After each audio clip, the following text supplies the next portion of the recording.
I'm Jackie, and this is Mike. Say hi, Mike. Nice. It's working. Hell yes. Uh, First of all, I am incredibly excited to share what is honestly one of the most robust features on CoA, like in general, to share it with y'all. And to share it with y'all in one of my favorite ways, which is making an absolute freak and writing their story as we do this. Y'all already know it because I put it in the general chat. But basically, I want this to be as interactive as possible, right? I don't want to sit here and be like, Jackie wants to make this choice and wants to make this choice and wants to make this choice. I want it to really, I want y'all to throw in some left turns to pick some character options that you want to see, or some life path stuff that you want to see us explore, and really just just keep us as the creators on our toes as we're doing this. Um, so anyway, Mike is going to be doing a lot of the filling out and a lot of running the character sheet stuff. So I'm going to be hell yeah, absolutely, yeah. Kaz throwing some left hooks, literally some left story hooks. Am I right?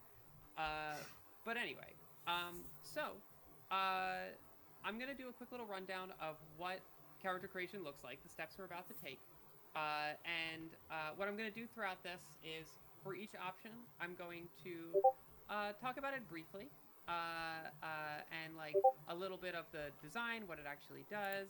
Um, oh, thank you. um, uh, Um, but anyway, um, I am gonna talk a little bit about the lore, a little about the mechanics. Not to bog you down too much, but just enough to help everybody here make a good decision. And try to explain the rules as best as possible as we're doing this. Obviously, to really dig into the rules, the best thing you're gonna do is when we get this guide officially out, you'll dig into it on your own. But hopefully, this will be a nice little primer and a nice little teaser for what we're doing. So yeah, Mike, if you want to throw us those options, or not the options, the little walkthrough. Yes. I'll give the good people a little bit of a description. So here is what you need to do to make a character in Crucible of Aether. Hell yes. Okay, so um, what we have is for all the stuff that you need to make a level 1 character. There are rules that I did kind of tease before for making higher level characters, but for right now and for the character creation guide, it's entirely just the making a level 1 character. So to go through a little bit of what's going to be happening and what some of these options are and what they represent. This explains a lot of them sort of on screen right now, a lot of them mechanically. What kinds of individual things that they'll influence. But to give you the sort of flavor rundown of what's happening, the first thing you pick is your origin. Now, in this game, origin sort of represents your. It's the closest we have to a species, more or less. Although we like to use origins just because some of the physical limitations of species don't exactly apply, and given the fact that we have creatures that are coming from other dimensions, some of them are born from other creatures. I always make the same joke that the halfway between bird and spider is rat. So I wouldn't necessarily call it species, but we're going to be picking our origin. They are the same origins that y'all are familiar with from the playtest, which is the sort of the bird-like Valthurians, the canine-like Keanosins, the bug-like Osirians, and the rodent-like Asilians. From there, we're going to be picking our home nation. This is going to have a lot of obviously cultural influence on us as a character. There are going to be 14 home nations in the final 1.0 release. We do not have all 14 right now, but I believe, Mike, can you remind me how many we have? We have 8 in the playtest. They are a pretty broad spread throughout the world. Pretty much all corners of the Empire of Odeos, which is the in-world empire that all of these nations are from. Pretty much every corner of the Empire of Odeos is represented in some form in the playtest nations. Absolutely, yeah, and it's as I said, it's 8 out of the 14, so it's not like we're not giving you 3. It's a real kind of thing here. Next is attribute scores. It's attribute score arrays. Currently is what we have in the playtest. Y'all are familiar with the attributes now that you've played the game. Everybody here, but we'll go through them in a little bit of detail. Traits are very exciting. These will fall under the category of physical and mental traits. They're sort of optional rules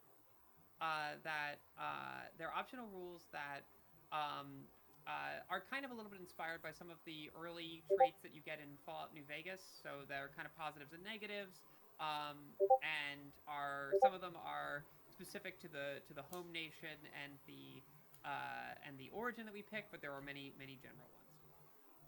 Finally, or not finally, second to last, background, which is how our characters spent their early life. This is going to set a lot of our starting skill ranks. It's going to give us some equipment and all that stuff. This can be all kinds of things, from the apprentices of some of the more fantastical careers to these lives as orphans or sellswords and things like that. And then we're going to pick our starting career, and this can be sort of a straight path trajectory from our background, or an interesting kind of twist or a left turn. And yeah, so let me check a thing real quick. Oh, my Discord is all the way down here. Hello. Okay, cool. So, yeah. Oh, and the character over there, by the way, is one of the Assylians, which are the rat people. But okay, yeah, let's jump right into it. All right, jumping over here from these steps to something that's going to be familiar for everybody, one of which is the character sheet, and the other is our first look at the character creation guide up here. Also, just a note here, this is not final. We've gone back and forth about some small mistakes, copy paste errors, page refs are not here. There's some things that were like copy and paste it twice and stuff like that. So bear with us on this. This is not what you're going to be getting on the Discord server to play around with yourselves. Mm-hmm. Yeah, you're seeing the beta of our beta, but the thing is coming out very soon.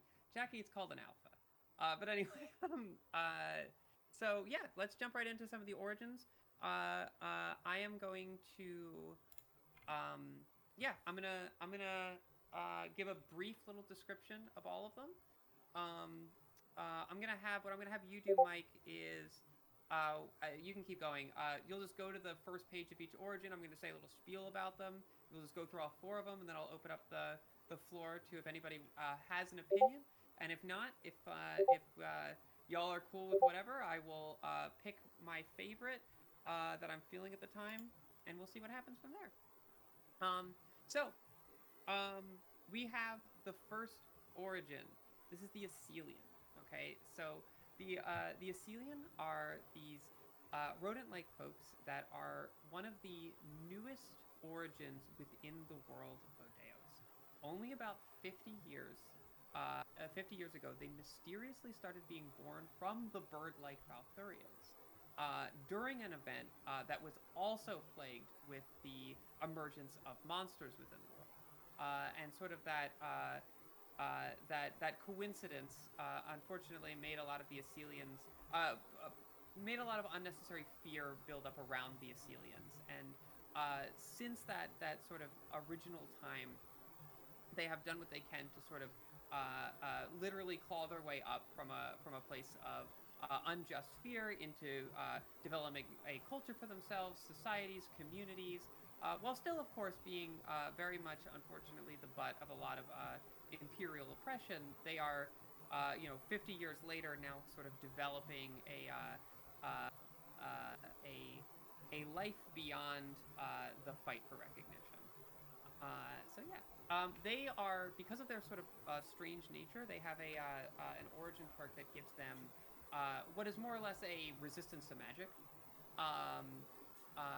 But yeah, that is our Assylians. And also, I should mention down here, I don't know if you can see my cursor. but part of what you get from Origins is additional special trait options. We can go through some of those once we actually select an Origin. But each of the Origins has a pool of special traits that get added to the normal traits that they have that tie into the fantastical nature of their origin. For the Assyrians, they've got some that sort of tie into their rodent heritage and some that tie to their ties to the awakening and some of the mysteries of the world. Yes, the awakening being that time of monsters. So the Keanosans, the canine-like folk, many of them used to rule a great empire in the old continent, the old world as it's often referred to in our text. But after a great plague came and ravaged the entire continent, forcing an exodus, and new homes had to be established on the setting Odeos, where the game takes place. They found themselves through that early power struggles far from being in charge. The Valthurians, who we will see very soon enough, ended up gaining the lion's share of the sort of social power within the world, social power through gunpoint. But the Keanosans now are simultaneously a people whose culture can be either found either in nostalgia for what they used to have as a people of power, or as people trying to redefine themselves past that sort of old world, the shackles of the old world, as it were, as they're now trying to grow past what they used to be. They have an enhanced sense of smell, so they have a kind of a bonus to perception checks to that. A lot of their special abilities tied to the fact that they were once beings called the First Kin, which were basically these great lycanthropic beings that used to literally terrorize the old world before. This is way before their empire and all that. But so they'll have things like alpha-blooded, which will make them even more sort of canine-like with claws and fangs and so forth. Downy coat, making them even more furry. And then they also have blessings from their main gods, which is the god of the sun and the goddess of the moon, which will give them sort of special abilities as well, as that they can choose from this stuff. And also, these are the various ancestries, sort of representing both sort of shared physical traits and cultural traditions within the Keanosans. Each of them are tied to particular nations or particular organizations, but they're also sort of templates to think about what your character might look like. Okay, so coming up, we'll have the Valthurians. If you want to scroll down to the actual picture of some of the earlier Valthurians. Yep. So the Valthurians, they're the bird-like folk that at the beginning of this era, which was about a millennia and a half ago, they literally appeared on this plane of existence with a vague idea of a history of being enslaved to a great tyrannical dragon and being freed by some kind of hero god. This sort of foggy memory that was their potential past became a sort of dominant religion as they doubled down on that foggy memory as absolute truth. In recent history, like I mentioned with the Keanosans, there was a great plague on the continent in which they also appeared on as well, and they came to the new continent to escape that sort of sickness. They, fortunately or unfortunately, were the people that found themselves in contact with the great Tower of Docteel, a great spire of living metal that transformed many of their early explorers into these machine-like macrons that literally have these great dreams that dreams of invention, where they will just wake up one day with this weird urge to put something together, and all of a sudden it's sub-invention, and they have to figure out how it works. These original macrons are what kind of led the rest of the Valthurian people to gain power, specifically because of the absolute mass of invention, and also that first invention, the firearm, which was used to sort of gain, obviously, military strength over the Keanosans. They also control, and speaking of living metal objects, they are on this new continent of Senya within the region of Odeos. They control all of these things called source cogs, which are these ever-turning gears of fleshy metal, in which they use to power their factories. So they have sort of made it a priority to control industrialization from the side of invention and from the side of mass production.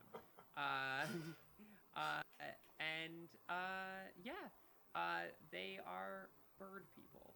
And then last but definitely not least, the Osirians. These are bug folk. Also, have been dealing with the power struggles of the Valthurians and the Kiadosans and the recently emerging Asilians.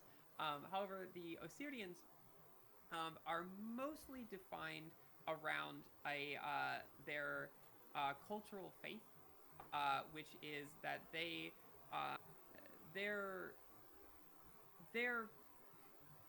ancestors specifically were all sort of united under this idea that when you die, your soul is doomed to a terrible pit in which that goes endlessly up but is finite wide, and your soul is to be crushed forever under the souls of all other souls that are going to fall into this pit upon their death. This, of course, terrible fate has inspired them to literally try to end death. So they have all kind of taken cultural views over this, some of which have been like, oh, our goal is to end death, and to end death we must end suffering, and they've become very altruistic, and they've focused on a lot of other things like poverty, war, hunger, inequality, all that stuff. Others have decided to go for more metaphysical routes, which is we're going to put your soul in a box, you're technically not going to the afterlife, but, it's not necessarily living anyway. And finally, there are others that says ending death sounds impossible, screw that. So, so that is the Osirians. Before I move on, does anybody have any questions, and also any I didn't talk about the special abilities of the Osirians and the Valthurians. I'll say it real quick. The Valthurians, they have way sense. Basically, it's magnetic sense because they're birds. It helps them sort of find their way. And the Osirians have increased mental and physical condition. Does anybody have any questions and/or any opinions on what they want to see us play?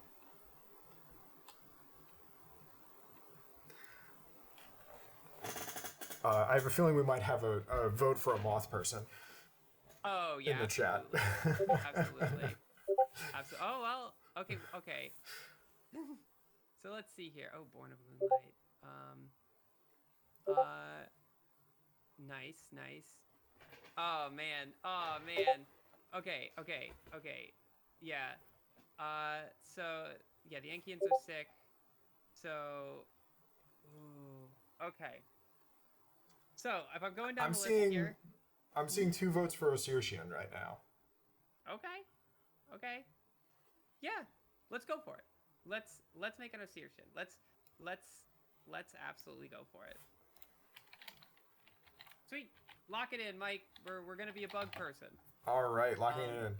Also, I am using the blank form fillable PDF, which is on the playtest materials channel. So when this is live, you will be able to use this as well to fill out a character sheet.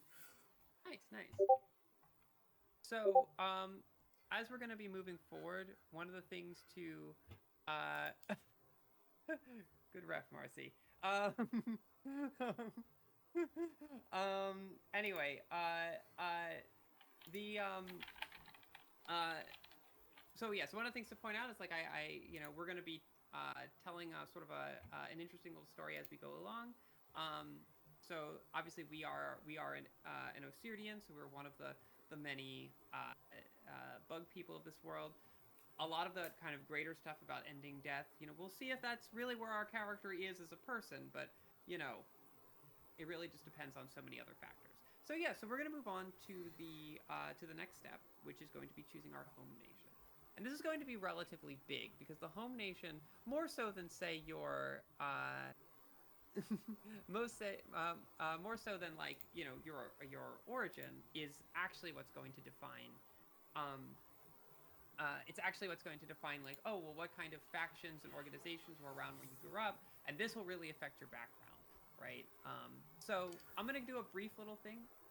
Also, I wanted to say this is everybody's first look at the world map of Crucible of Aether. Except for Skeldenheim, but this is that sort of kind of N-shaped region up there. That is Odeos. This will obviously be labeled in the full thing. Yeah. This is the beta of the beta that you're seeing right here. We're working our way through it. Yes. All right. So do we want to start going through the nations? Yeah. So I'm gonna just do a brief little thing with it. So there's a lot of text on here, obviously, and there's a lot of backgrounds that I'm not going to go through each individual background. I think that's going to be nice to just, if you really want to dig into each individual option, you'll do that while looking at the book on your own. But I'm going to give a little brief overview of each of the places, and we'll see where we grew up, and then we'll see what kinds of things we can do while we're there. So the first place is Busos. Busos is where our starting adventure, Ilgriff, takes place. But to give you a basic idea of Busos, it is a swampy land that is was founded by the ancestry of the Nictriu, who are the sort of Tanuki people. Obviously, all of these nations are, it is an empire. They're all very cosmopolitan, but it was the Nictriu who sort of originally founded this place. It is a place of intrigue. The most, I wouldn't say dominant force, but the most prevalent force within this nation is the Spy Masters Guild. It is a tangled web of plots, as it were. Now, the Spy Masters Guild, what makes this place such a tangled web is that they are not some kind of shadowy organization that controls everything. Far from it. They are a guild by the loosest sense of the word. They are an organization that are nothing but a bunch of sub-factions, all committing various secretive plots on each other, and getting all of the nation involved in this. So it is a land of many secrets, and a lot of daggers to the back. Yes, absolutely. And the main impetus for this is the country is just very rich because it was founded by a bunch of smugglers who overcharged everybody basically to bring them safely to Odeos. And they emptied out museums, they emptied out banks, they emptied out palaces.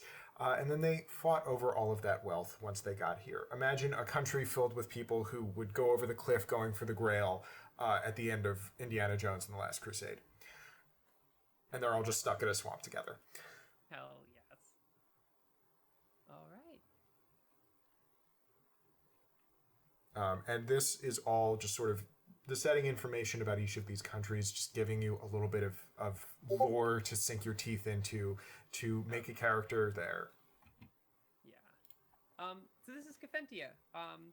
Kefentia is an interesting place, and the best way to start how to describe them is they are a land that is mostly scrubland, things like that. It is founded by the Armedi, who are an ancestry they're the ant-like ancestry of the Osirian origin. This place is in an interesting little situation. So first of all, culturally, they are. It is a place where everything is pursued with the utmost passion. When you live here, you do not commit to something unless you are going to commit to it fully. So they are a place of great architecture, of incredible engineers, and all this stuff. The one thing that they've committed to fully now, though, has been very interesting, which is that they are a nation that is ruled by Wenyers, which, if you've played the Incident on Ilgriff, these are sort of the undead priests of a lot of the sort of Osirian-based religions, the ones that are trying to end death. And this one specifically has gone through a reformation in the past 60 years, where they've always been a faith that's trying to end death by fighting it on the metaphysical. They're the kinds of people that are looking for the magical spell of immortality or something like that. However, they believe they've found a solution, which is that their spiritual leader, Yasmina Darumi, has invented a thing called the Soul Haven, which is a small mechanical box that can be embedded in an undead's chest that can suck the soul out of any living being, including non-Osirians, which is a problem for undeath, if you know the lore and have been reading that stuff. And they can use those souls to instead power augments. Now, you might say, that's not ending death, Jackie. That's not ending death at all. That sounds like you're just killing people and powering their robot parts. And I'd say, you're absolutely right, but the souls are not going to the pit. And that's all that matters to them. Yeah, they're just going into a AA battery that everybody has in their chest. It's fine. It's fine. Nobody think too deeply about this. It's fine. It's fine. It's fine. I'd rather be a battery than in the pit. So anyway, they are within their home nation are obviously these people that are like, oh my god, we solved it. They're no longer do people have to go to this terrible afterlife. We've done it. When you are old or dying, like you can just give yourself to your liege Wenyer. Meanwhile, every other country goes, that seems like a weird kind of cult that you have going on here, and we don't necessarily know if your prophet is telling the truth, and also you keep sending people out to other countries to trick people into going into your robot boxes. I don't know what's going on with that. So that's Kefentia. Interesting place. Yeah, also something else I want to mention about Tim's design. Shout out to Tim if he ever watches this. All of the mechanical information that you need to make a character in a country is on this first page of each home nation. So the favorite skills, backgrounds, everything is on this first page. The rest is just sort of giving you an idea of what it's like to have grown up there. Yeah. Okay. Meisenland. Okay, Meisenland is an interesting place. So very, very inspired by sort of fantastical representations of Black Forest, Germany. Meisenland is a land of, first of all, founded culturally by the Earl Kragan, the sort of vulture-like Valthurians.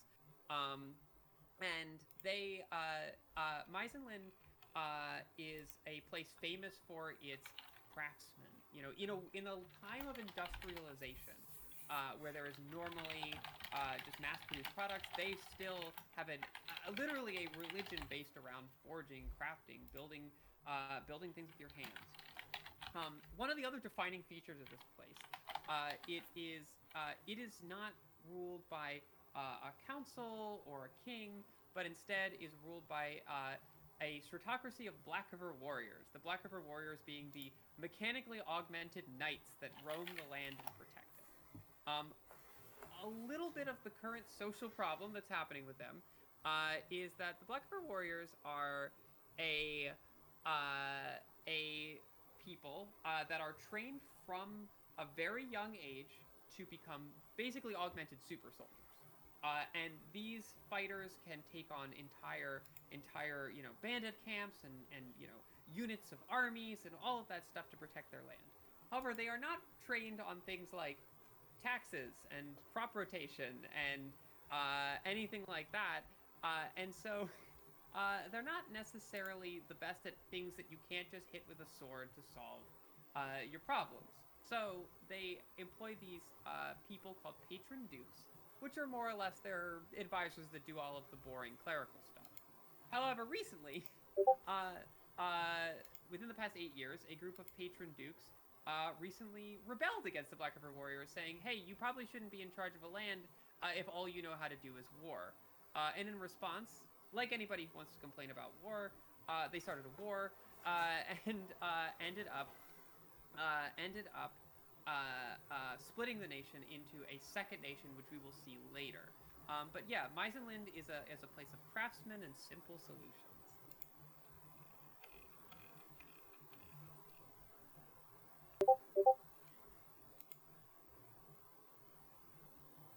Oh my god, yes. First of all, every Black River warrior that I know in my heart is a fail girl. Uh, um, okay, Mishiruk. Mishiruk is a sort of a tropical rainforest type place. It is founded by the Moth people, the Enkians, an ancestry of the Osirians. Mishiruk is an interesting place because its liege Wenyers have entirely given up on the promise to end death, as it were.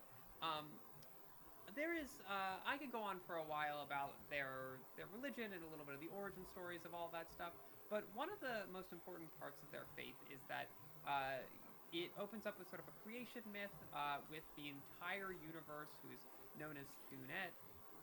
And before it gets into the story about the pit and everything, it talks about the entire universe sort of creating thinking beings to be able to literally observe itself. The universe trying to learn all that is within it.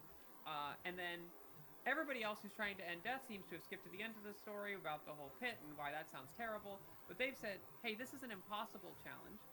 We're not going to try to end death at all. That seems silly. Very kind of Dr. Manhattan, we are all made out of the same number of atoms kind of thing. And have decided to instead just accumulate all knowledge in the universe to complete the original goal, which is just to know everything. However, these kind of secluded towns based around academia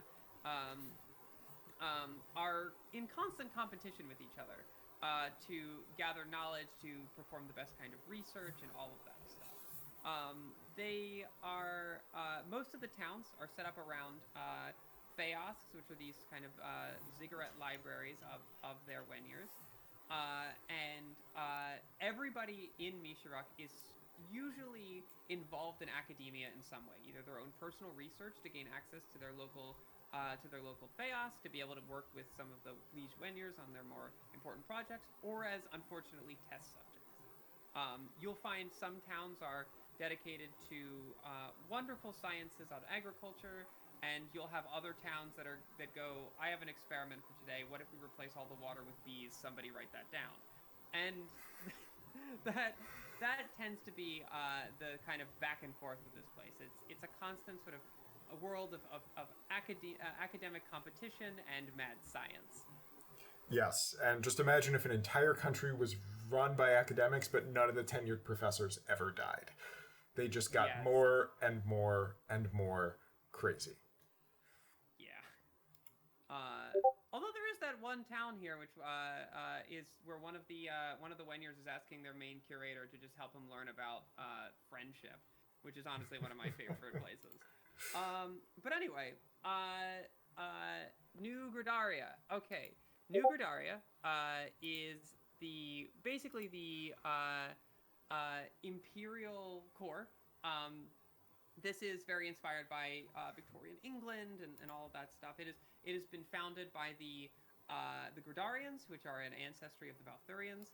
The current Empress Loretta Pendry V, is a Gridarian. Their lineage has kind of been from that ancestry. This place is, I mean, if you just imagine a Victorian steampunk world, but all of the main cities, instead of being built on top, are built around these kind of steam-powered factories. Instead, they're built on top of those Doctally hollows, those living metal biomechanical ruins that power all of industry. So this is Victorian England built on top of H.R. Geiger's dreamscape, and I am, yeah, it is a place of, as you can imagine, a place that is in the throes of the imperial core. It is a place of class inequality. It is a place of maximum imperial culture. It is a place of opportunity and danger, and it is. I really like it. It's cool. Yep. Absolutely. It is a lovely place for a vacation. Okay. Numeva of the Twin Nations. The Twin Nations. I'm gonna just start off with that really quick because it's gonna come out later. There is two nations, Numeva, and later you'll hear about Tigalosa, that are called the Twin Nations because even though they are their own separate nations, with their own very separate cultures and founding ancestries and so forth, they share a government body, specifically the Senate. The Senate is shared between these two nations and has representatives from both nations, and they at times act as a singular political entity. Sometimes they don't. Mechanically, the reason why they're obviously two different places is because of the vast difference in culture, and that's really what matters for when you're making a character, not where they are on the world stage politically, but just the individual cultures and how it affects the individual person. Numeva is founded by the Lupani ancestry, a ancestry of the Keanosans. And it is a monument to the old world. The old Keanosan emperors of the old world were literally all from they were all of Lupani ancestry. They more or less, and they when founding their new nation in the old world, very much just tried to recreate what they had working at home. So this is a place that in a land where I just described Victorian England, you're walking around the Byzantine Empire here. You're seeing that kind of stuff. Now the difficulties here with Numeva is that they are a place modeled after what they were at the height of imperial power, while being in a vassal state to New Gradaria, more or less. So they are in a place where they are trying to both reclaim their old glory. There's a lot of talks in these nations, obviously, about how can we become the heads of the empire again. Other people are worried that there's kind of a chain to nostalgia, and other people are trying to figure out how to redefine themselves in this situation. Odeo Earl Ausland is the that I described slightly earlier. These were the sub-nation that broke off from Meisenland, the ones that are now ruled by an alliance of three, now called Grand Dukes, when they used to be Patron Dukes. This is a place that did two things. This nation was mostly founded for the benefit of the patron dukes who wanted to break off. As such, they made a lot of raw deals and a lot of quick decisions that has made them more in line with New Gradarian culture than the Meisenland culture they used to have. So where there was individual craftsmanship is now a lot more industrialization. And of course, the war was hard fought and bloody, and this is a very war-torn land that is in a very sorry state. They might have won their independence, but it is a place that needs a lot of rebuilding. It is a place that is rife with banditry. It is a place that is rife with war profiteering. It is in a sorry state. Tigalosa is the Tigalosa is the other half of the Twin Nations, founded by the Keanos ancestries, the Thasidanes, these kind of jackal-like folk. Tigalosa, very similar, has ties to the old world, and all of that stuff. They also had a lot of places of social power back in the old world. However, the thing that really sets them apart from Numeva is their relationship to an old Keanosan tradition called Alpha Right. Now, Alpha Right is the belief that might makes right. If two people are getting into an argument and they start wrestling and one person pins the other, the person who pinned them, they win. They right. They have the Alpha Right. They're the ones that should be leaders. They're the ones that should be in charge. All this stuff.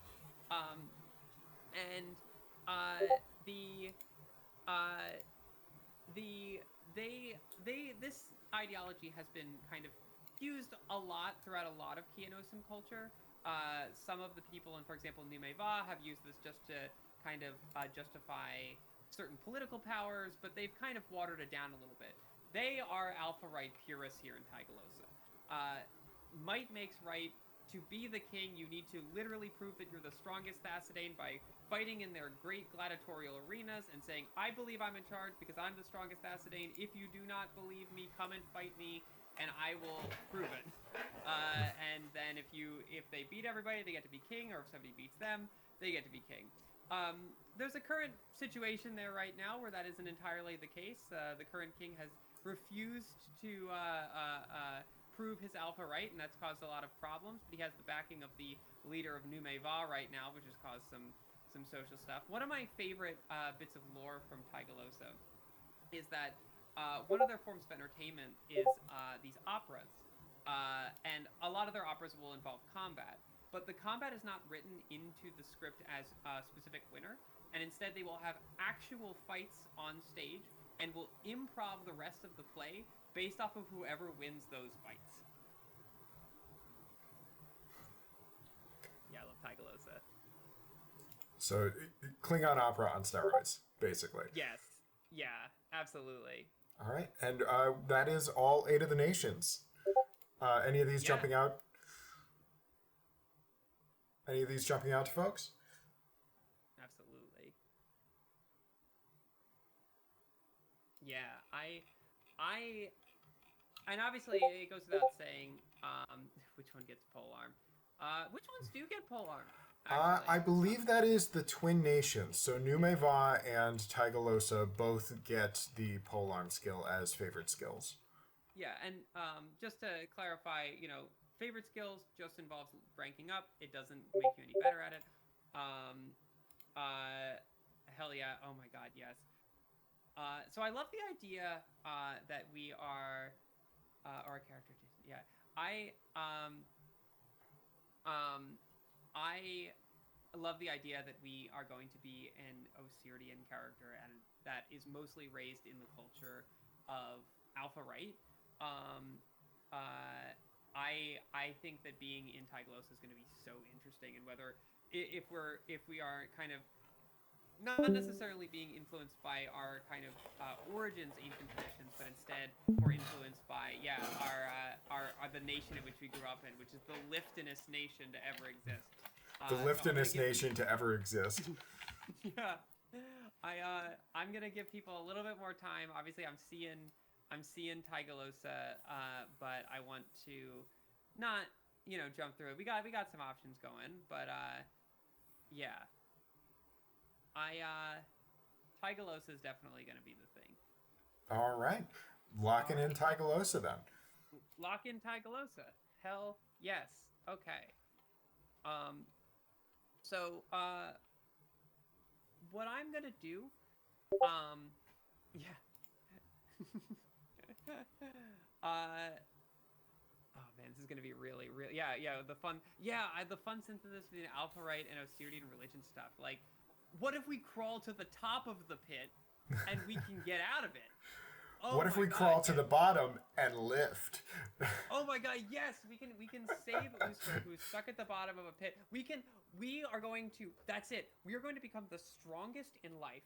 We're going to crawl down to the bottom of the pit of souls, and we are going to take our lost god and save them from the bottom of the pit, and free them, and that is going to be our general fate. So we're going to be spending a lot of our early life, I think, building our character up to save Usra using our alpha strength. Awesome. So so I'm thinking. Okay, so now we're gonna do attributes. Is it possible, Mike, to zoom up on those numbers? If not, I can look them up on our end. How's that looking? Computer enhance? Perfect. Yeah. So basically, we are going to need to pick one of these arrays and then just kind of put our attributes wherever. Now, we could sit here forever, and I think since this stream is mostly going to be not about min-maxing, Spirit of Hell, absolutely, we're gonna fucking do this. One of the, since, like, I don't necessarily want to have us here min-maxing, like, let's just, Yes, you can absolutely try to min-max it. I was just gonna roll one of these attribute arrays, and if you wanna, yeah, spear maxing alpha bug is exactly what we're gonna be doing right now. So, you know what? You know what? Let's actually, I'm gonna straight up pick the one that is the most min-max right now, and I think we can just kind of put, Mike, you and I can maybe just put some of the attributes around. But I'm thinking number the last one on this list, number 5. Uh, or I number was 6. actually thinking 1 because that would let us double up on the attributes contributing to polearm. Oh, yeah, good point. Good point. This is why I just make up a lot of the characters. You actually make the mechanics work. Uh, um, uh, hell yeah, Mike. Yeah. So the question is, can we get him to do shield meta? Oh yeah, we did fix shield meta. We did fix shield meta. But it's fixed, but it's not gone, and there is a way to get into it. So yeah. So Mike, why don't you? I'm gonna give you some opportunity here to kind of just have fun. Make oh my god, failing. Yep. Oh my Yep. god. Yeah, I'm gonna let you kind of throw in some stuff. But yeah, generally the kind of character we're thinking about is a character that follows that story. So they are going to obviously be the kind of person who is believes in this sort of pseudo combination of cultural ideas that wants to be really, really strong. And yeah, I'm curious what you're gonna think. They are not a character that needs to do book learning. They just need to lift. That is exactly what we're seeing here. Yeah. Yeah. There is no gym tan laundry. Basically, is what I'm going for here. Yeah, hell yeah, hell yeah. So yeah. So what we see here is strength 16, endurance 14, dexterity 15, speed 11, intelligence 7, wisdom 7, charisma 10, spirit 10. We love to see it.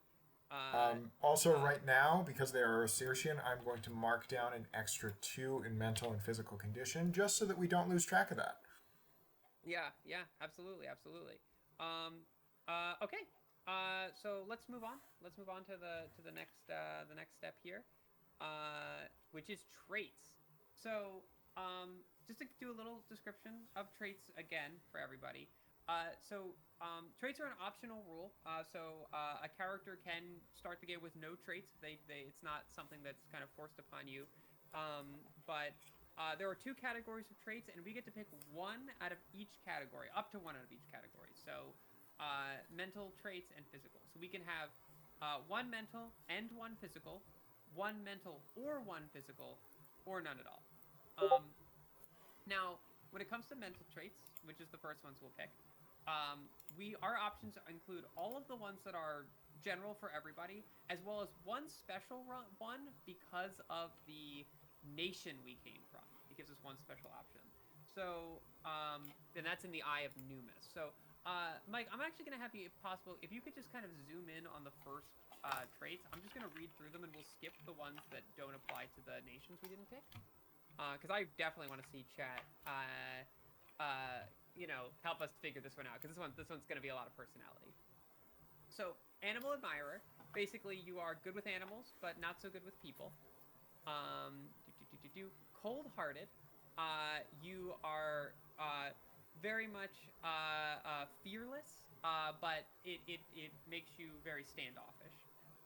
Cruel gives you sort of these bonuses when you're harming other characters, but since you are cruel, you're of course not very diplomatic. Cynical. This will increase your intelligence but lower your spirit, so you'll sort of have a lot more of an analytical brain, but you'll end up being a little bit more weary because of it. Fanatical is that you will have these incredibly strong beliefs, and you'll be able to really just speak and influence people with these beliefs. But failing to do this will start to give you mental stress. Gregarious will give you a lot of bonuses to a lot of social things, depending on how many people are paying attention to you, but give you penalties if there are people that should be paying attention to you but are not. Hot-headed. This is as you're damaged, you'll actually get like a stacking melee kind of bonus, but you have to use this, or else it starts to get to you. You are forced to damage characters if you're hit. The next one, which is the special one for Tigalosa, is in the Eye of Newness. Are we able to move over a little bit, Mike? If not, that's okay. We can maybe zoom out if you have to zoom out. Hold on, let me zoom in a little bit more. That is okay. There it goes. There it goes. This one is we are also it's a kind of a version of cold-hearted, but instead of you being cold-hearted, you are just purely brave. You are getting penalties to dodging and you're getting penalties to retreating, but you are absolutely fearless in the face of other people. For a little bit of lore context, Numist is the Kianosan god of the sun, of strength and war. A lot of people in Tigalosa believe that if you basically prove your alpha right and you're these great sort of heroes of might and fortitude, you will become a titan in Numis's great army in the afterlife. So we're kind of taking a little bit of influence there in our own way. So yeah, let's see. And then a lot of these, I see pure-hearted. Is there any ones that are...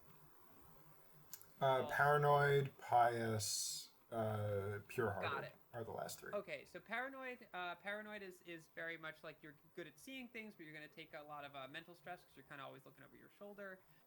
Pious is really good for casting magical spells because in this universe, magic comes from belief and specifically a lot of religion. But it does make it so that it'll take more mental stress to like recharge your things because to have your faith tested is a little bit more harmful to you. And finally, pure-hearted is one of my favorite ones. Just I don't think it's going to be so great for the story we're telling, but I'd love to see a couple of left turns that happen. But it basically makes you more confident but less wise. Really good, really diplomatic, and not so great at detecting lies. And you literally cannot successfully lie to people unless you roll a 1 on our D100 roll. So yeah. I'll open up to the chat. Are we feeling a mental trait? And does anybody have any questions and so forth? We don't have to have any of them, obviously. But does anybody have any sort of opinions of mental trait? Fanatical sounds very fun. I have Numis. Which mental trait will protect our mind from the ravages of the pit? So yeah, that's in the Eye of Numis, or maybe cold-hearted. Absolutely. Fanatical sounds very fun. Yeah, okay.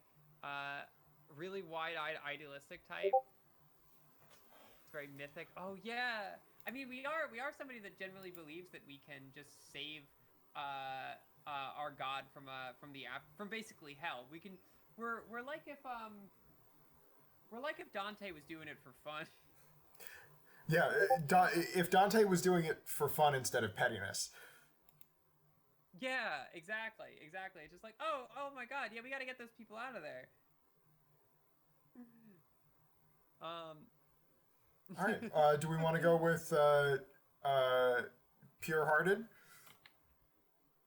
Pure heart. All right, let's do it. Let's be a pure-hearted individual. So we'll add those to where it needs to be. We'll change our attributes. This is going to make our wisdom a 5, and I love that. But it is going to make our spirit a 13. So very confident about how this bug person feels about saving their god. Absolutely. Pure of heart, dumb of ass is so good, Malachite. Oh my gosh. Oh my god. Yeah. So I'm going to give Mike a little bit of chance to sort of write some things down. I'm going to scroll down to the physical traits if you wanted to start describing those while I work on this. Yeah, I'll start describing them. Obviously, I know you're going to need to scroll a little bit, so I'm not going to be able to describe all of them, but I'm going to do my best to kind of go through them. This one, very similarly to mental, these are completely optional, you don't need to have any, but the way that these are opened up is there's general ones, and there's four specific ones that are tied to our origin. So we have access to a couple new ones because we are Osirians. So to describe a couple of them, attractive. This is more or less that you kind of believe yourself attractive. You have whatever sort of conventional attractive stuff that your culture might have. But this increases your charisma score, but failing diplomacy etiquette checks will start to give you mental stress. So you need to sort of be validated in a regular kind of space. Beautiful voice is you have a very soothing, calming voice, which is really good for when you're doing a lot of vocal things that are kind or trying to be diplomatic. But for things that are scary or like trying to intimidate people, it's not so good. And then Mike, if you want to scroll up on that other page, I can start from the top here. Okay. So Brawny, we are just a strong kind of character, very squared as it's described. So this will increase our strength, but it will lower our dexterity.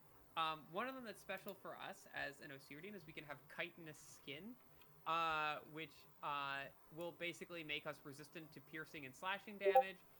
But it is yes. Oh my God, yes.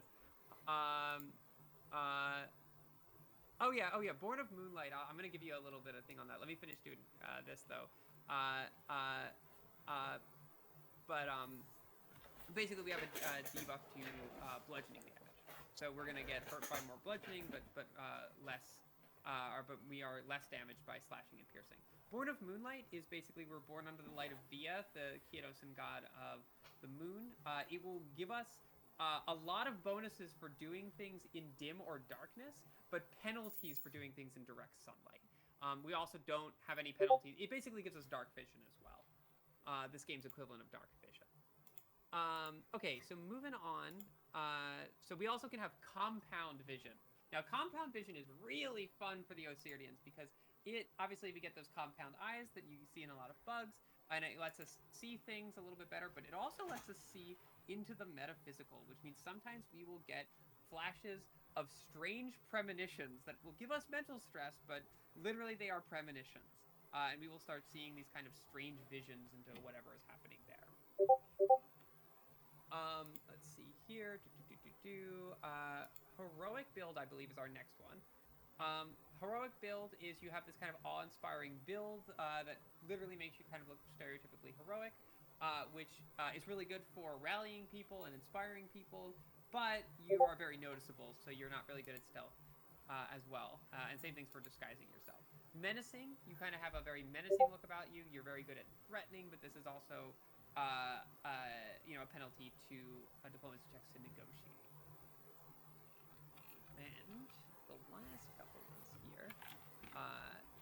I already see one that I think we'll probably end up getting, but I'm really excited about it. So the next one here, it's a little bit blocked off on our end, unfortunately. If you want to, computer enhanced over there. So one-eyed. We've lost one of our eyes. And it gives us a bonus to perform checks to telling stories. It will increase our wisdom score. We can actually threaten with the perform skill, but it does give us a penalty to range attacks and perception. The next one down, pheromone senses, gives us a sort of a sensitivity to other people's emotions. This will help us track people and see through disguises, but we are just more susceptible to mental stress because we are kind of feeling we are sensing everybody's pheromones in the air. You stink like you're sad. So true. Okay. Scrolling down. Working on that. Oh yeah, take your time, Mike. Take your time. Oh, the overlay just disappeared. Oh yeah, it did. Oh, did I mess that up? Oh. It just seems to be. Okay. There it goes. Okay. Keep on scrolling, because that's raptor eyes. That's sensitive hearing. Yeah, sharp talons. Small framed. Small framed is exactly what you think it is. It makes us kind of sneakier and faster, dodgier, but we are more likely to be injured. Very frail. Glass cannon. Literally, this is the glass cannon trait. Yeah, literally. And then this is also an Osirian one, strong for your size. Very much in that buggy way, we are actually able to lift things that seem more more like, yeah, we are able to lift things that are way bigger than we are, but it slows us down because we kind of use the interlocking joints of our kind of buggy form. Um, sturdy. Sturdy is basically we are less likely to get injured, but because we've spent our life being less likely to be injured, we are less wise. Oh my god, we could start off with a wisdom of 2, which is awesome. I didn't think you could get an attribute that low. Oh my god, I love Oh that. God, we actually should come up with something for a wisdom or an attribute being 0, because there's one of the tables has a 5 to start with, and we've already Yeah, knocked oh my down god, you can 2. have a zero wisdom. I love this. But okay, anyway, sturdy is sturdy. Keep going. I think we're on the last couple. Yeah, the last one is just well padded, which is that we're a thicker person for whatever that may mean, and it gives us more health and more resistance. But once again, for very similar reasons to being kind of like, oh, I'm so used to being able to take hits. You're less wise because you're like, oh, I can just run into danger, but you're a little bit slower in this one. So yeah, let me check chat really quick. Oh my god, bug with a big ass though. Could be a bug with a big ass and Um, 2 wisdom. um, so yeah, compound vision is really cool. Yeah, I mean, what are y'all feeling? Compound vision, well padded. Obviously, yeah, we could get vision from the pit, right? That would be really cool. Literally seeing their god, you just have to give them that sweet, sweet lift. But we could also be, of course, a bug with a big ass. Okay, hell yeah, hell yeah. So we got compound vision is what we're gonna be going with. All right, I am going to actually scroll down and add these to the masteries and traits section. So first, Yo. added, and then we are getting compound vision. Oh yeah. Locking that in. That's actually a really, really good point, Cast. Himbo strength. We are gonna eventually figure out a thing that I know me and many people in my circle. We have to figure out what gender our character is going to be. I'm already feeling a he/they for this, but we'll see. I gotta go for the himbo energy. Yeah, you can have himbo energy regardless, but Yes. but yeah, I am hype on this. Yeah. God, what an interesting character. The fact that we are pure-hearted and have compound vision. So we are seeing the horrors of the pit, but we stay silly. Like we believe in what we're doing. We are seeing these visions of the pit of souls, but we are a good noodle the whole time. Yeah, and just absolutely 100% believe that they are going to be the liftinest bug ever. Yes, which is so good to me. Bug Joan of Arc and absolutely. So okay, so now this is very big. Now we could be going through this for a long while, so I'm gonna try to keep this kind of open. If you guys kind of the big theme is like when this comes out, I'm gonna have y'all dig into this if you want to see the individual options, to see the individual things you're gonna pick. But this is mostly us just doing a little bit of storytelling. So Mike, if you could zoom out so we could just see the whole chart a little bit. Actually, I guess it doesn't super matter because we just need the Tigalosa and we don't need to see the other nations. So you actually had it in a good place. I am wrong on that one if you want to zoom it a little bit. But basically, we're going to pick our background. Now, the background is the closest thing you have to I'm putting this in heavy quotations, a starting class. This is going to set a lot of our equipment. It's going to give us a special career option, maybe. But most importantly, it's going to set our initial skill ranks. Obviously, y'all who have played the game will know that skills can develop all over the place. What starts off as one of your best skills can eventually be outranked by something that you just happen to be doing a lot in adventures. But it is a good starting place for where we're at. So to give you a little bit of way to read this, we're from Tigalosa. Generally within each of these blocks, for each of these backgrounds, if it's available to all, it'll say all. If not, it'll have the first letter of the origin. So, there are certain, because of either a specific because of either specific cultural or even like hegemony reasons, as well as some metaphysical reasons. Sometimes there are backgrounds that are limited to origins. Tygalosa doesn't have too many of that. The only one that really is limited to a specific origin that we can have is patrician, which are basically their ruling class, specifically those who become in the Senate, are the Keanosans. So to give a little bit of an explanation of all of our backgrounds that we have available because of our choice of origin and home nation, we have Ashen Recruit. Our character could have been recruited into the Ashen Reserve and begun training. The Ashen Reserve are the Empire's premier gunpowder mercenary rogues.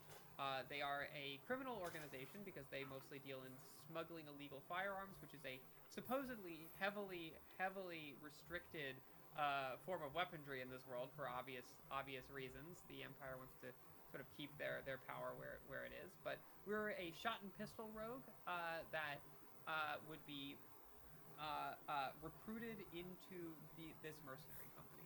Whether we completed our training will be up to the next choice we'll make, but we at least started getting training amongst the Ashen Reserve.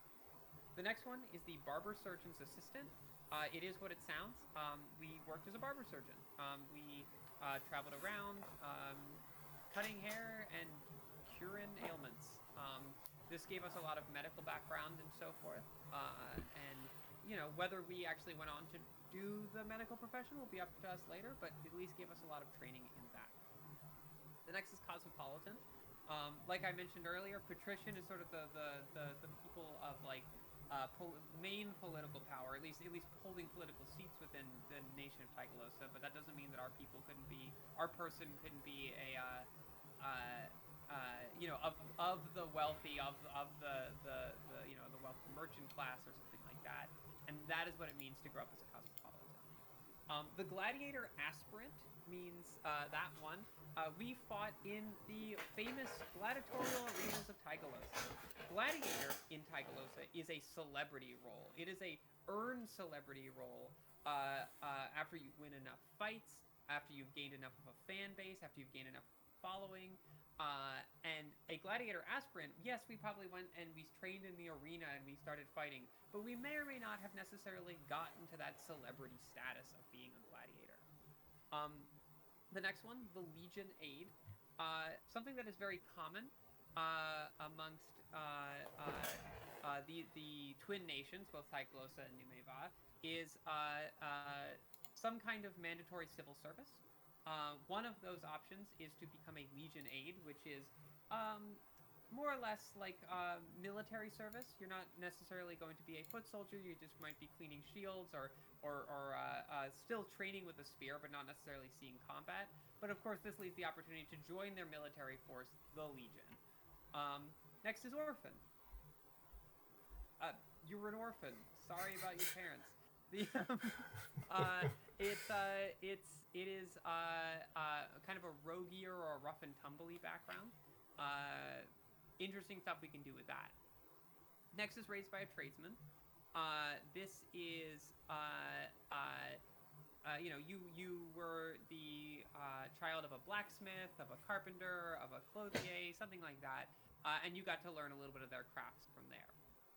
Raised by sellswords. This could either mean that it was your parentage or you joined some kind of sellsword company very, very early, but this is going to give you, your sword fighting skills, your kind of business skills to sell your sword, as it were. Next is the Ranger Novitiate. Now, for those that do know, and I believe pretty much everybody in this chat knows, the Rangers of this world are monster hunters. We talked briefly about the Awakening, about how there are monsters that lurk and crawl in the great Doctili Hollows, the biomechanical ruins of this world. And the Ranger Novitiate is just the Ranger's trainee to learn how to be a monster hunter. Next is a Troubadour's Bastard. You were the bastard's child of a troubadour. You grew up mostly in taverns and learned to kind of follow in the footsteps a little bit of your parentage, running around and playing instruments, making coins, and entertaining. Next is Villager. the villages of this world are very, they're these tight knit communities that focus a lot on self reliance, and so you grew up in that kind of place. Next is the Wolf Daughter, kind of very similar in terms of civil service. This is civil service to the Church of Lupin, the Temple of Lupin, which are magical healers of the Mother Goddess. This will kind of give you a lot of training in medicine. It'll give you some magic spells and so forth. And finally, Young Brigand. This is that you grew up amongst a group of bandits, and this will also deal with that. You'll get skills relating to that, as you can probably imagine. So yeah, those are the backgrounds available to us. Currently, there is going to be more backgrounds in the main game. But a lot more backgrounds, I will say that. But yeah, from what we have available with our choices, that's what we got. So yeah, Wolf Daughter, Villager, Ashen Recruit is what people are thinking right now. I am hype. I'm surprised I don't see Gladiator Aspirant on there. I was thinking just like that's definitely something that like, oh, if I was gonna be the Liftinus character, but maybe we have more of a Legion Aid. Also, mechanically, Gladiator Aspirant and Legion Aid have higher starting skills in Polearm if we wanted to. Polearm, yeah, exactly. But I do like get that leverage for being the Liftinus bug. Absolutely. But I also, I don't want to stress enough that I like the idea that we also do have,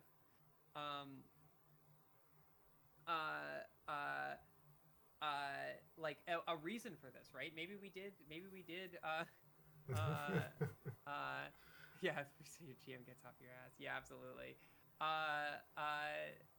Maybe we did grow up in just a village. Maybe we knew what it was like to sort of fend for ourselves. All of that stuff, and we heard kind of this mixed. Maybe we grew up in a village that was culturally very mixed between Keanosan and Osirian, cultures, and we literally or Asher Gruden had some kind of experience that activated the eyes. Yeah, that's also very true. We could have been very much just in the sort of Tigalosan culture, but we had a vision of the pit, and now, born under a sign. That's kind of sick. All right. What do people want me to go with? Type it in here. I'm gonna give one last little chance here with everybody. It's kind of muddy because Paladin vibes. Villager straight up born under a sign, which I do like. Ashen Recruit and had some kind of experience. Yeah, there's no wrong answers. That's the thing. CoA. We can just get good at Spear in the middle of gameplay, right? It doesn't necessarily need to be like, well, we didn't pick Spear now, so this is just where is our origin.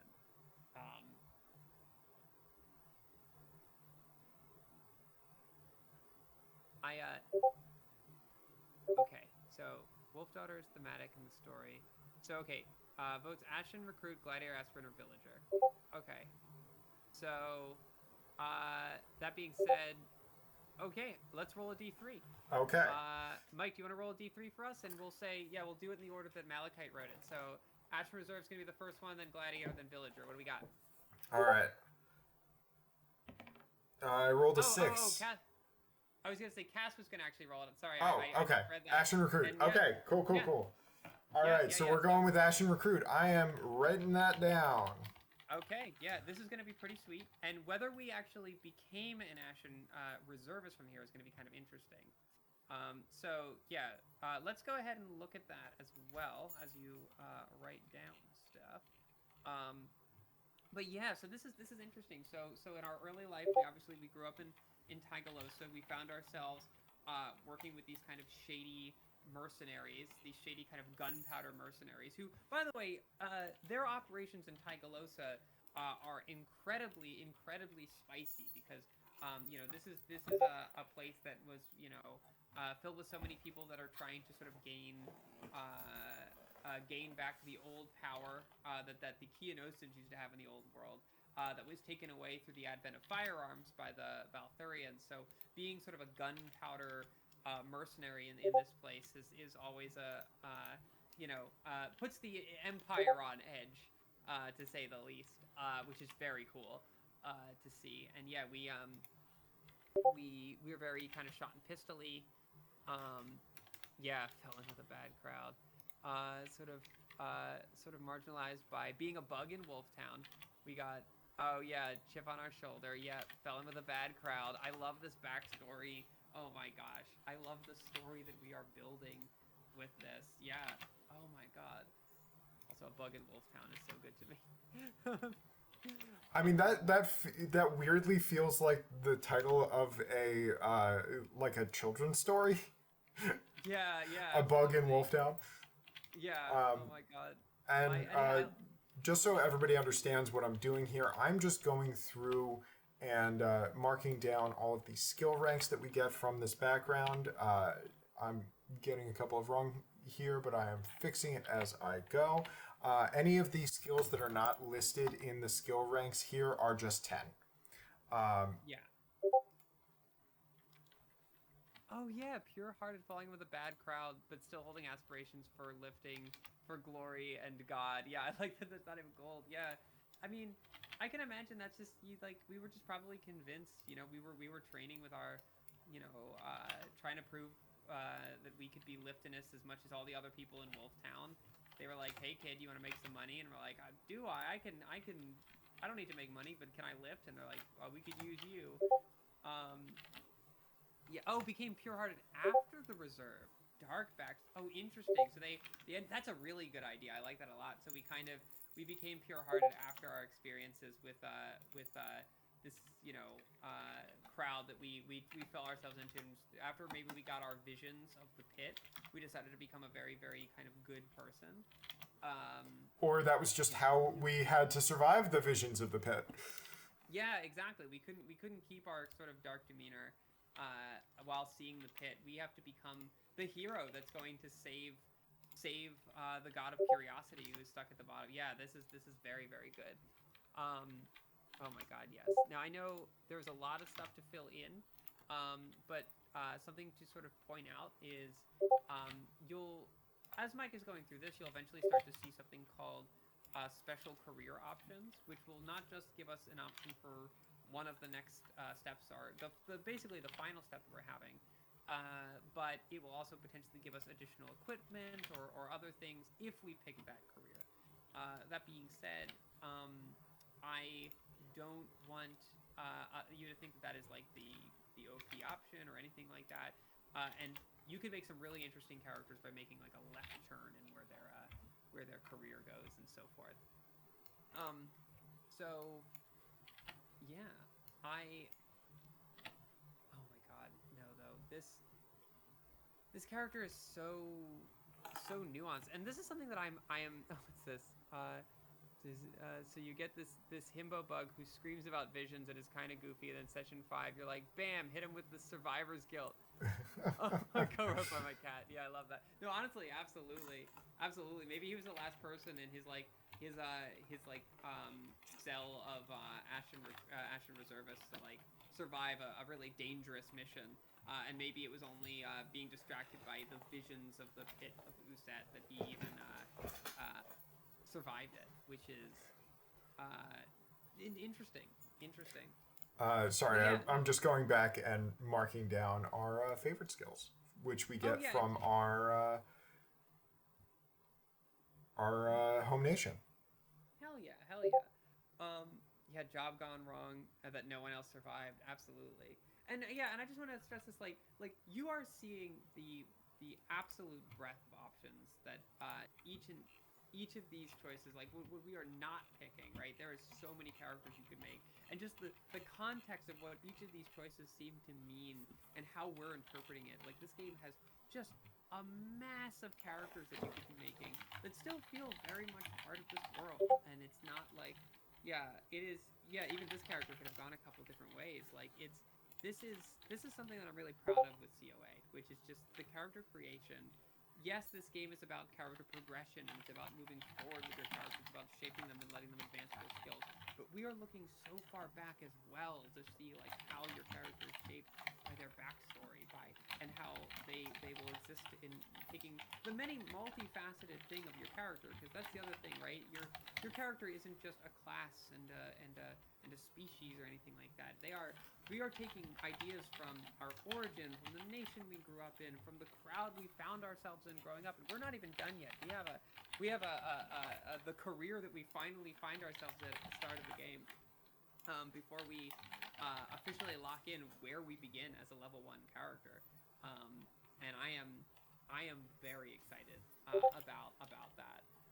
Yeah, part of a living world, like absolutely. Like this is something that I found that was a huge inspiration for this game. Was that, I found that in a lot of other role-playing games, you pick these character options and then would kind of have to fit them into the world yourself.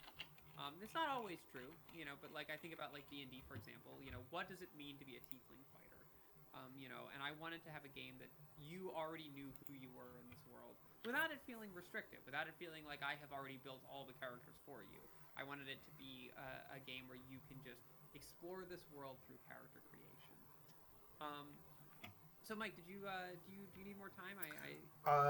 No, I got all the stuff that I need through here. I haven't statted anything out yet because some of the stuff could change if we choose particular careers. But we are all caught up and ready to do the next step. Cool. So the final thing we're going to pick for our character is our career and the first mastery we're going to get. Now, our options for careers, kind of in the similar theme that everything else has been, is our options for careers are going to be all of the general careers, which are careers that are open to anybody at the start of character creation, plus the special career option that has been given to us by our background. So we are going to be able to pick any of the general careers or Ashen Reservist. Another thing to point out is this restriction between general and special careers only exists in character creation. Once the dice hit the table, we can go and unlock special careers, even special careers that wouldn't be available to our origin and nation combo. This is just to sort of set your place in the world, to sort of set yourself within the pre-existing systems, and then after that you can rail against them or work within them or whatever you are feeling. So I'm just going to list a lot of these careers and that we have. So we have access to a blacksmith. We could be a bounty hunter. We could be a bower, a carpenter, a clothier, a cook, a factory worker, a farmer, a gangster, a merchant, a physician, a private investigator, a prize fighter, and we can go over these as well. Private investigator is listed in there twice. We could be a ranger, those monster hunters I mentioned earlier, a sellsword, a thief, a town guard, and an Ashen Reservist. So to give a little bit of what's going on in terms of the story, assuming that we don't pick Ashen Reservist, this means that we did not complete, for whatever reason, our training as an Ashen recruit. Maybe it was our final mission before we officially got to don the tricorn hat and the Ashen greatcoat, and that's when we had our tragic story.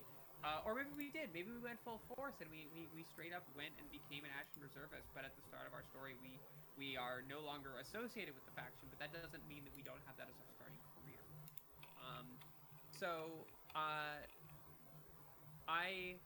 Let's see, stuff is really, really good. So I'm thinking sellsword or even ranger. So I'm just gonna read through all of the careers one more time and then see what we're feeling. Obviously, Ashen Reservist is one of them. Our background gives us a couple extra pieces of equipment if we pick Ashen Reservist, but that doesn't mean that that's necessarily the good option for us. As I said, all these careers are interesting and have a lot of things going on for us. So the other careers that we have are blacksmith, bounty hunter, bower, carpenter, clothier, cook, factory worker, farmer, gangster, merchant, physician, private investigator, prize fighter, ranger, sellsword, thief, town guard, and Ashen Reservist. So yeah. So let's see. I don't feel like a Himbug Paladin would drop back into trade work. Absolutely, absolutely. It would probably drop out of the Ashen Reserve training after the mission gone wrong, or whatever the tragic backstory is. Absolutely agree with that. Yeah. Now, it's interesting if they went Ranger, obviously, because that means that they went from one tragic kind of dark organization to being the scary monster hunters. Sellsword is interesting, you know. They could fall in with a different mercenary company, maybe one that is less of a criminal organization. Could also be they found a group of sellswords that actually stay. Being the fact that they're pure-hearted, I can imagine that they have an idea of morality that is somewhat aligned with a little bit of naivete towards like being lawful is sometimes something like that. Yeah, you need swords for good reasons. So they didn't take a complete like left turn in who they are. Yeah, exactly. But that doesn't mean that they also are getting visions of a very scary place, and yet, like I said earlier, remain silly. So maybe this could mean that they are a ranger and they're actually able to handle like diving into some of these things, and not feeling like it is a scary or a mentally harmful place, but is instead like preparing themselves to face the pit by going into these monster infested dungeons and doing that. So all of these are And it's still not as scary as the visions that they're getting. Yeah, exactly. Maybe they're just more used to it and they're just like, well, I just gotta train, you know. Yeah, how can we challenge hell if we can't even kill a mole rat thingy or whatever is in Doctily Hollows? Yeah, Ranger is pretty cool. All right, so we're feeling Ranger here. Yeah, Ranger going once, going twice. Ranger. All right. Okay. Yeah. All right. We're gonna be a Ranger. So before you actually write anything down, so this means we're not gonna get the special career options, meaning that we're not gonna get the Ashen Greatcoat. You guys missed out on a big woolen coat. Don't worry about it. But we get to pick our starting mastery. So our two options here. This is kind of more just mechanical stuff, but we either get a +20 specific bonus to survival checks to track monsters of the awakening, as well as just a general bonus to survival, or the other one is specifically a bonus to hit rate and damage against monsters of the awakening. So it's either tracking or damaging them. Another thing to point out that isn't really so big for our little example here, but you are never locked out from any of these. You can fill in everything in a tree throughout the game. It's not like if you pick Monster Slayer, you can't pick Monster Hunter. But that being said, are we feeling the one that's better at tracking for now, or the one that's better at killing for our final mastery? Oh yeah, Slayer. Okay. Hell yeah. All right. So Mike, why don't you do Monster Slayer, and then that is all of the choices for our level 1 character. So I'm gonna keep talking, obviously, about our character here. I'm gonna have you stat them out. Obviously, Mike, take your time with this, but you know, What I'm thinking of doing is we should after you stat this character out, we should save them, and you should post it in the server so that everyone can have access to this character that we all built together. And of course, we haven't even done the most important thing when we're all done statting it out, which is we got to come up with a name and all of that stuff. We got to do all that stuff at the top, because I would love this to figure out what we're going to name our character. You know, what are their pronouns, things like that. Yeah. I apologize. My cat is having a bout of the zoomies. Oh, that is okay. Moonbeam was going crazy earlier. Let me see here. I'm actually going to swap us over to the other screen while I scroll through everything to finish statting this character out. Y'all, because otherwise you're just going to be seeing various item tables. That is totally fine. But yeah, so I guess that's the thing. I guess I'll be asking while we're waiting for things to be set out is what are we gonna name this character, right? If you're looking for sort of lore specific names, a lot of people that come from Tigalosa generally have a lot of like ancient kind of Grecian names. But that doesn't mean anything, you know? This is a world of many cultures.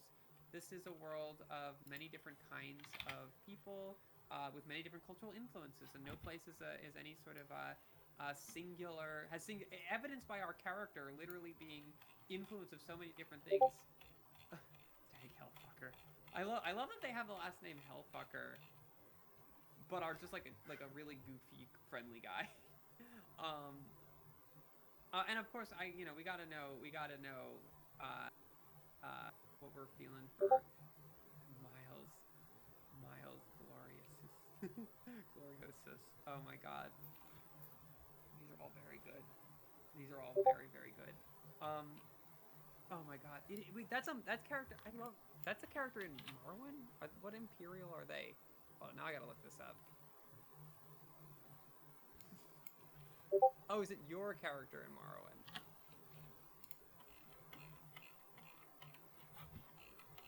Wing Stabber Mackie. These are all very, very good.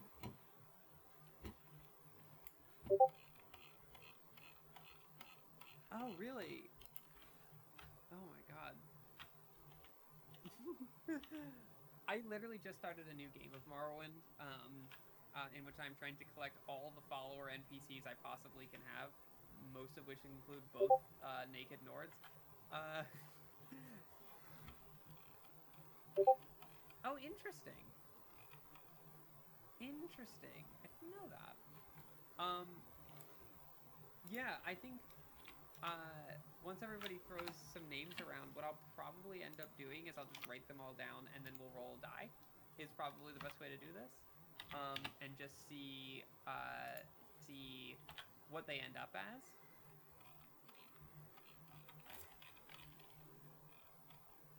And I know obviously you got plenty of statting out to do, and plenty of writing some stuff down to do, obviously. So obviously take your time, Mike. But when you are done, since I'm kind of popping in between a couple screens, let me know when if I am talking and you have just been waiting for me. Let's see here. So I'm gonna just write down all the names that we've been given so far.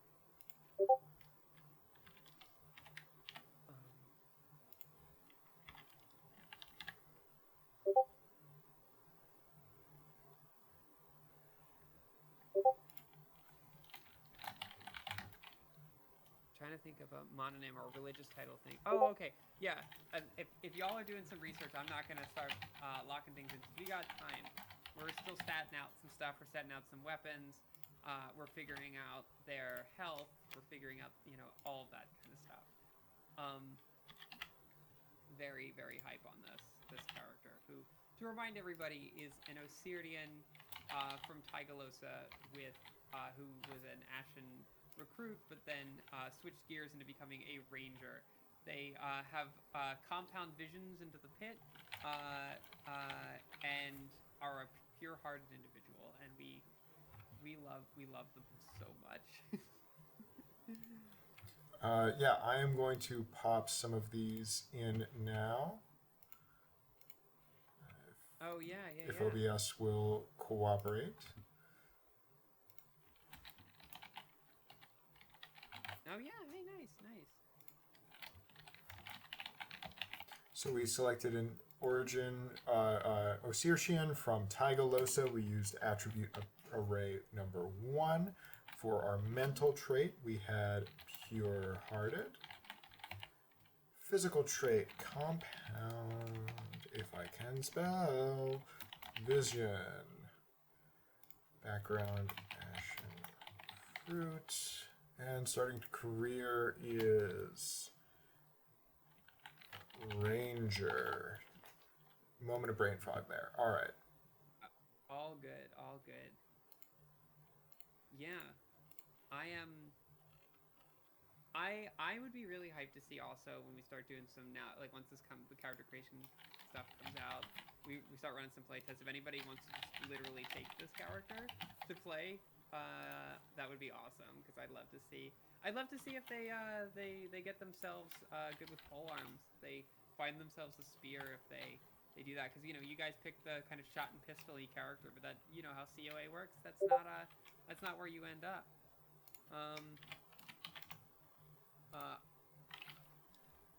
I told you I was going to do a full random. Yeah, absolutely. Ooh, Orpheus bugged something. Okay, what's the thing that they are? Like, what's like a buggy thing that would be good after Orpheus?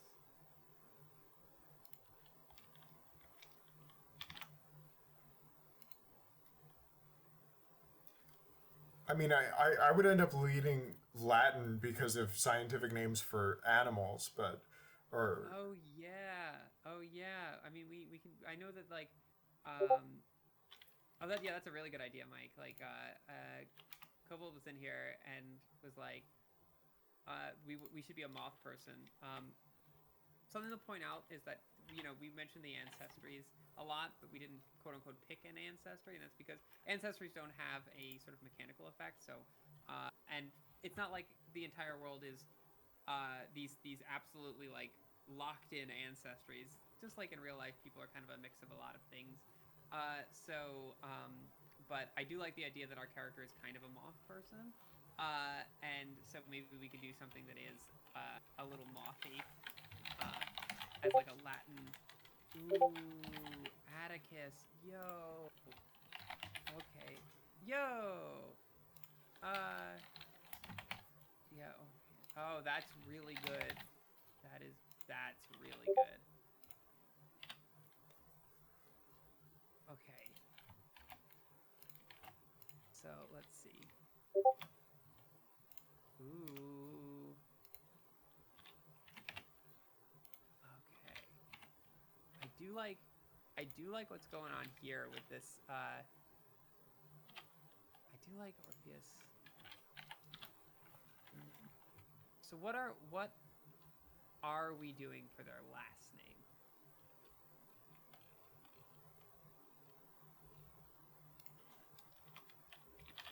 Also, let me see. I'm gonna check in here. They are definitely. We made them way strong, so they're not too worried about them hitting carrying capacity anytime soon with what they got going on here. yeah, no, they don't even have any armor, so they're topping out at like under 10 kilograms when their carrying capacity is 32.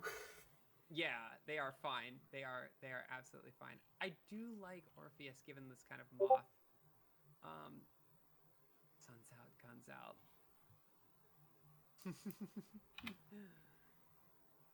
Oh my god. Oh, and also they start with a satchel, so it's even higher. Yeah, it's gonna be one higher, or Yeah. as if their strength is one higher. Yep. Yep. So they are carrying 5 kilograms worth of stuff, and their carrying capacity is 34. Nice, nice.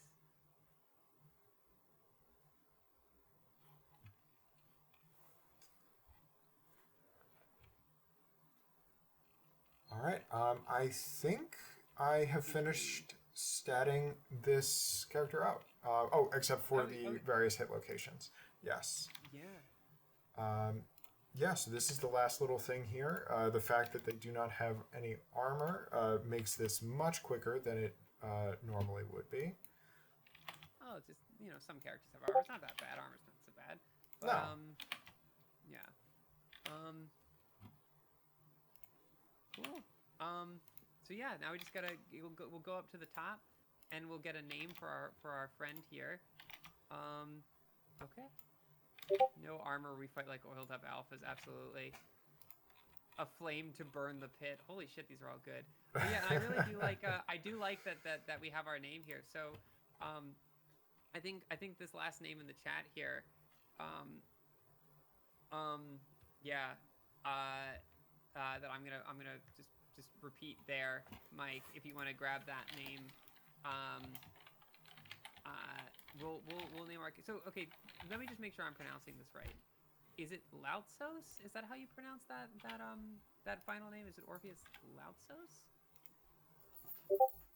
Lutsos. Thank you. Thank you. Okay. Hell Gotta yeah. get that loot. He's too pure-hearted to care about it. Hell yeah. Hell yeah. And I was feeling if it's okay for me to put it, I was feeling a he, they, himbo for our character, if you want to throw that in. And I would, given everything else we got here, you know, Osirians don't tend to have hair, so we, you know, they might have like billowy white feathers. I noticed that this one picture of a moth kind of has like a tannish feathering. We probably have, what is our kind of eye color, right? We have these kind of wild eyes that see into the pit. I am an instrument of holy fate, conduit of the flame of truth. Yeah, absolutely. Oh, he, they, it. Yeah. If you want to throw it on there as well for pronouns, I completely love that. I'm keeping the capitals. And, oh, pitch black eyes. Absolutely. Absolutely. Yeah, pitch black eyes for sure.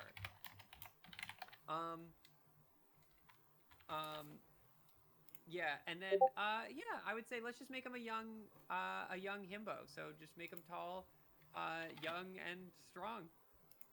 And I would say that that's our character.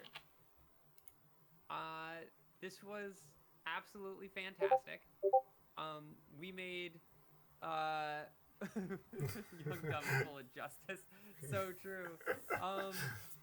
Yeah, this was amazing. I'm hoping that this recording ends up going through. Obviously, we're gonna post this to YouTube, and I'll throw it in the server. So for people that don't that haven't didn't get a chance to catch us now, can see how we made our absolutely amazing character. We're gonna be posting this character in the server as well, so that everyone can see it. And yeah. Mike, if you want to bring us home, my voice is going out a little bit. We can kind of wrap us up here, but yeah, like if you have any kind of parting words before I let everybody go. Yeah, thank you so much for taking the time to check this all out.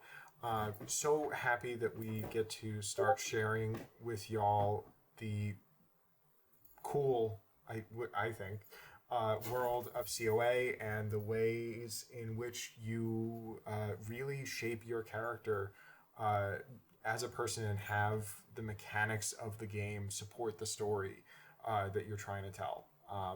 The character we created is a real person in this world, a real freak, young, dumb, and full of justice, bug with a big ass. But all of that mechanically is there. And that is one of the things that I feel is so cool about it. Absolutely, absolutely. And thank you again for obviously just being amazing and helping us all create this character together. I am so hype on this character, and if none of y'all play them in a campaign, I'm going to play them in a campaign. And on that, I think I'm going to, I'll say, you know, good night to y'all. Thanks for this, and excited to play CoA with y'all. Peace.